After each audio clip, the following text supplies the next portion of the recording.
శశికళ ప్రమాణ స్వీకారం వాయిదా పడింది. ముందుగా అనుకున్న షెడ్యూల్ ప్రకారం ఇవాళ శశికళ ముఖ్యమంత్రిగా ప్రమాణ స్వీకారం చేయాల్సి ఉంది. కానీ గవర్నర్ అందుబాటులో లేకపోవడంతో ఇవాల్టి కార్యక్రమం రద్దయింది. ఎల్లుండి ప్రమాణ స్వీకారం ఉండొచ్చని అన్నాడీఎంకే పార్టీ వర్గాలు చెబుతున్నాయి.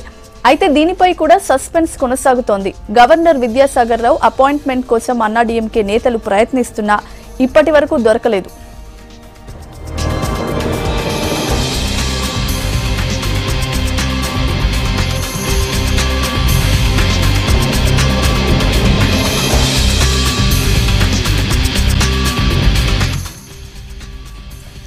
తమిళనాడులో పొలిటికల్ సిచ్యువేషన్ మారిపోవడంతో విపక్షం డీఎంకే స్పీడ్ పెంచింది.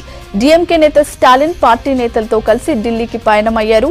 రాష్ట్రపతి ప్రణబ్ ముఖర్జీని కలిసి రాష్ట్రంలో రాష్ట్రపతి పాలన విధించాలని కోరే అవకాశం ఉన్నట్లు తెలుస్తోంది. అలాగే కేంద్ర హోంశాఖ మంత్రి రాజ్నాథ్ సింగ్ తో భేటీ అయ్యి రాష్ట్ర పరిస్థితులపై చర్చిస్తారని పార్టీ వర్గాలు అంటున్నాయి.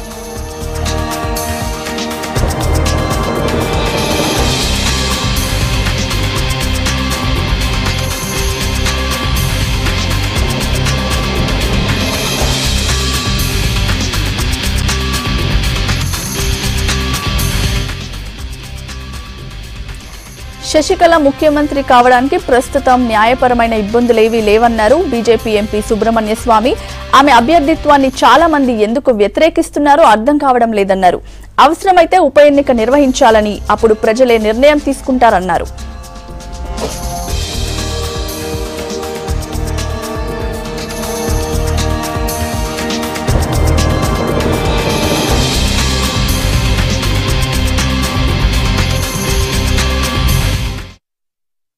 Is that there is no legal disqualification she presently faces.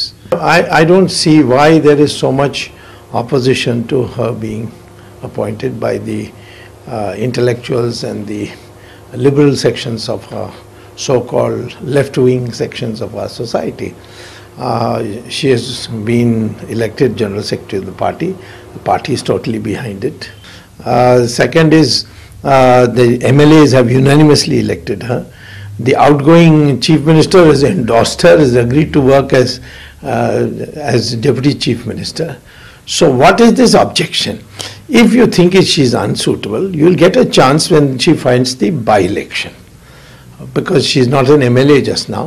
When she fights the by-election, at that time she will, the public will get a chance to give their opinion on what they think of her.